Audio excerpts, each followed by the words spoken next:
তোমরা সালাদকে উপভোগ করো, কারণ মৃত্যু এসে গেলে আর কোনো সালাত নেই, আর কোনো তওবা নেই, আর কোনো কোরআন তেলাওয়াতও নেই। গতকালকে যারা মারা গেছে তারা ভেবেছিল তারা আগামীকাল থেকে সব কিছু করবে, তারা আগামীকাল থেকে ভালো হয়ে যাবে, নামাজ পড়বে, কোরআন তেলাওয়াত করবে, ভালো ভালো কাজ করবে। কিন্তু দুঃখের বিষয় তারা আজকে বেঁচে নেই। এই জন্য বলি আমাদের সকলের উচিত আগামীকাল থেকে নয়, বরং আজকে রাইট নাও, এখন থেকে আমাদের উচিত নামাজ আদায় করা, নামাজ ধরা, কোরআন তেলাওয়াত করা, ইভেন এবং যে ভালো ভালো কাজগুলো আছে সেগুলো করা। তাই ভালো কাজ করতে চাইলে ভাই এখন থেকে শুরু করতে হবে।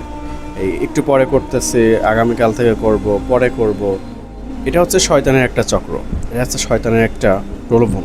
শয়তান আপনাকে বলতেছে যে তাকে এখন করার দরকার নেই, একটু পরে করলেই হচ্ছে। কিন্তু আপনি এটা ভাবতেছেন না যে একটু পরে যদি আপনার মৃত্যুটা চলে আসে তখন আপনি কি করবেন? তখন তো আর এই কাজটা করতে পারবেন না, তখন তার তওবাটা করতে পারবেন না, তখন তার নামাজ পড়তে পারবেন না। সো মৃত্যু আসার আগেই আমাদেরকে প্রস্তুতি নিতে হবে পরকালের জন্য। আসসালামু আলাইকুম।